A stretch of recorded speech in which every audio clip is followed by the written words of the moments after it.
Although they have given the topic as improve your self-esteem, I will treat this topic under this following heads. What is self-esteem? Okay. What is the importance of self-esteem? What are the causes of poor self-esteem?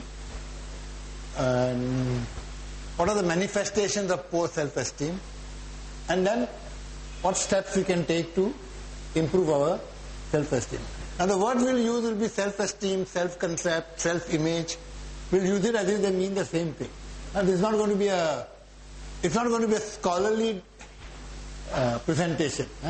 It will be something which we all ordinary people can understand. At least I think I'm ordinary.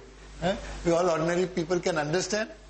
And what is more important, what I'm interested in is that whether we can get some take-home value from this talk. Whether there's anything practical. Can you do something right from today which will make your self-image better? Okay? So, now you tell me what is self-esteem, self-image? What do you understand by that? Something like self-worth. Self-worth, okay. Self-confidence. Self-confidence. Actually, word suggests that indirectly we have to rate ourselves. Rate ourselves. An emotional component we can Okay. Now, is it important, self-esteem, how you rate yourself? Not much actually. Not much. What do you say? Not much means what I mean, emotionally sometimes we give extra importance to self-esteem.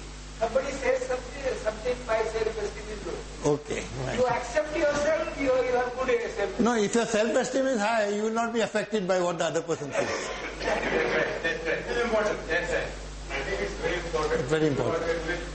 Reflect Okay. Okay. It is a starting point for all success, happiness, prosperity, etc. Your self-concept is the core of your personality. Okay? So what is self-esteem? Look, we are all born, as some authors say, we are all born to win. But over a period of time we get conditioned to lose because of the negativities around us. So self-esteem is the deep down feeling that you have about yourself. Deep down, no, self-respect will be a manifestation. It's how you rate yourself from the depth of your being. Right? Do you really truly believe that you deserve success, happiness, etc.? You see? That is what it is. And self-esteem, self-image is so important. It controls almost everything about us. Every aspect of our life. The friends we make, the partners we make in our life, the careers we choose. It controls our income, our social status, social prestige, our performance. Okay. And this is very wisely said. It is not what you are that holds you back. It is not what you are that holds you back. It is what you think you are not that holds you back. What you are is your person with a lot of potential, a lot of ability. Okay? To achieve things that you want to achieve. But what you think you are not. Take for example the Indian cricket team now. Now every player in Indian cricket team, including the bench strength, they feel that they are world champions. They feel that they deserve to be world champions. A few years ago that was not so. In contrast, the South African team with all its good players, somehow or the other they don't achieve what India has achieved. And you will be knowing from your own life experiences, maybe in your own family, maybe your neighborhood, your friend circle. There will be a brilliant boy who deserves to get top the list of candidates, but he either falls ill just before the examination, or something happens to him, or an athlete or a football player injures himself before an important match. Very often that is connected to poor self-esteem, because they do not believe that they deserve that. You know, people are you'll be surprised that people are quite uncomfortable in luxury, because they have all their life seen. I know people who can afford to go in air-conditioned car, but still they go by third-class train ticket, because they have always seen themselves as deserving only this. Yeah, self-esteem, self-image is the inner feeling from the depth of your being, how you rate yourself. You feel that you deserve, absolutely deserve, the best in life. Okay? Yes. God bless you, said, God bless you, and with the lowest self-estimation. Not necessarily. Because it's an outside injury. It's an accident. That's what I say. It may be accident in many cases, but what I'm saying is that in many cases it will be the low self-esteem that invites that. That invites. Yeah, invite. We invite failures in our life by our thoughts. We invite failures in our life by how we rate ourselves. What appears to be an accident may not really be an accident. It is contrived to happen. I'm not saying in all cases. I try to understand that. It's not in all cases. But you will find that. I know, for example, my very close relative, every time he does something, things go wrong. And every time he comes in, last Sunday only we had a meeting, he said, first thing he came and told me, Rashid uncle, see again bad luck. I said, you look to be very happy that you got bad luck. Because he was expecting that. He was trying to go to New Zealand or Australia or something, and just when he used to go, end of July, they've changed their immigration policy. And now he's happy because now he doesn't have to work. So this is what happens. This is a very clear-cut case of poor self-esteem. It can happen without having poor self-esteem. There will be others also who will suffer. It doesn't matter. But what I'm trying to tell you is that this is possible. It's not what you are that holds you back. I'm not willing to try something not because I do not have the potential. We all have a lot of potential. Okay? But I feel that I don't have that potential, and therefore I don't take that risk. I don't take up the challenge. I don't take up the new assignment. Have you seen in your offices, you might have found people who are afraid to take promotions. Isn't it? Yeah. Why? Same thing. Because they don't see themselves performing that. Okay. Now what could be the causes of low self-esteem? A few simple causes. First one I already told you. We are surrounded by negativities all around us. A lot of negative individuals in a negative society around us. Okay?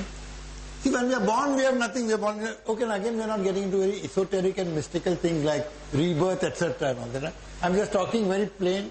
Like when I'm born, when you were born, etc., it was like a blank slate. There was nothing in it. And then whatever is there gets recorded in the mind. So we get a lot of negative messages. That was the first cause of poor self-image. Second is that we are the victims of devastating put-downs. You know what's a put-down? Somebody puts you down. You see? If you look back at your life, you'll find you're put down by whom? By parents, by friends, by relatives, by elders, who continually question our ability and ridicule us. Have you ridiculed a child? You do it out of fun. You're looking like a madman. You're looking like a joker. What happens to his self-esteem? Out of love, the child tries to take a bath by herself. Or the child who goes to school tries to iron her own uniform, and the mother comes. It's out of love. He says, no, beta, you don't do it. I'll do it. You can't do it. What is the message? That you're lacking in something. Mother is expressing love, but in communication, always remember one thing. What you say is not so important as what the other person hears, what he understands, what he perceives. So she is giving love, that I'll do it for you. But what the child takes it is, look, I'm not good enough, I'm puny, I'm small, I'm not capable. So we have a lot of this type of thing. I know, and I think I gave the example in this very hall. When I was in the school, I'm talking to you to give an example, we had a debating class, and I took part in that. Elocution we used to call it, not debating. And when I got up to speak, the first sentence I spoke, everybody started laughing. The entire class started laughing. I was shattered, devastated. And for years after that, I did not venture to speak. It took me so many years, and my entire college life, etc., I did not speak. And college, I spent 10 years in college. Not because I failed, but because I did so many courses. Okay.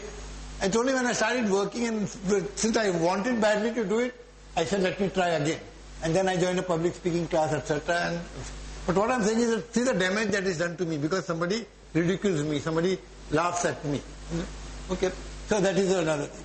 Third is we have this tendency of equating failure in a project with failure in life.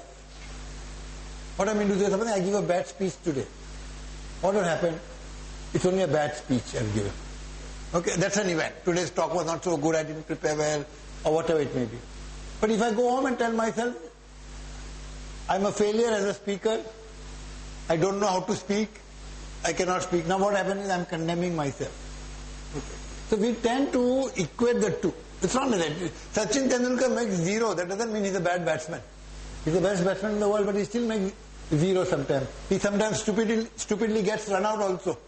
We all have seen it. In front of millions of people he does that. Okay? But he doesn't tell himself that he's not a good player. He says, oh, today I did not play well. Today I made a mistake. Okay? So that is the third one. Fourth, we have a tendency to exaggerate other people's successes and devalue our own success. That causes self-image. Again, kindly remember, self-esteem, self-image has got nothing to do with an inflated ego. It's not that ego is not a good thing. It's not inferior. You think you're superior. Only thing is, are you rising to your full capacity? And these are the factors which come in the way of rising to. And sometimes poor self-image is there because we set unduly high standards of perfection, almost unreachable. So we are setting ourselves for failure. And naturally, every time you fail, it's a blow to your self-esteem. So these are some of the reasons or causes for poor self-image. Now, what are the manifestations? What do you think a person with poor self-image in ordinary things, how will he behave? Directly reflected in his body language. Body language, okay, fine. Which will, everybody knows what his body language will be. What else? What will be his personality? Do you think he'll be Less confident. less confident? Yeah, afraid to take new. Afraid to take new assignments. Okay, fine. Then what else? Do you think he'll be jealous by nature? Critical and jealous? Very much. 100%. 100% critical and jealous. Okay. Then do you think he'll gossip? He'll gossip a lot. He'll talk about other people a lot without verifying facts. He'll add fire to the rumors that are floating. You can observe in your office anyway, you'll find people, because he's not so much concerned about his own development, so he keeps on talking about others. Okay. Tries to improve his self-image. By trying to put others down, correct, you put it correctly. By trying, instead of pulling himself up, he tries to bring others down, and he feels very happy. And even people not known to him, Gavaskar fails, he feels happy. Harshad Mehta gets caught, he feels happy. Yeah, if he feels happy because he's against corruption, then it's a different thing. But he feels happy because somebody else also suffering, as he rightly said, it makes him feel temporarily good. Okay. So what else will he be? He will be critical, he will be jealous, he will spread rumors. Most of them tend to overeat also. And they become obese. One of the reasons why you eat a lot is because to fill up your emptiness within. All psychiatrists will tell you that. I'm not a psychiatrist, but I can tell that is you keep on eating. Okay, then unattractively dressed, will not try to look attractive, and not much regard for hygiene. Not much regard for hygiene also. That is one aspect. And surprisingly, a person with poor self-image might go to the other extreme. He might start showing off, and therefore he'll start flashing imported cars, the latest mobile, the latest gadgets, new hairdos, new fashion, etc. But all that is to cover up his own sense of inadequacy. Okay, so these are some of the manifestations of. Okay, in profession also, you'll find so many salesmen. I have met so many salesmen who are good salesmen, who talk well, who communicate well, who can convince well, but they never get sales. Never get Sales. You see, which is the purpose of salesmanship. They impress people, but they don't, because of a poor self-image, they don't close the sale. Finally, you have to close the sale. They don't do that. Or a businessman will fail because he sets unduly high standards. Have you seen parents who are afraid to discipline their children? Again, parents with poor self-image cannot discipline their children. Will try to pamper and win them over because they do not have the self-confidence to take decisive action against them. So these are some of the manifestations of a poor self-image. Okay, fine. Now let's forget it. Whatever happened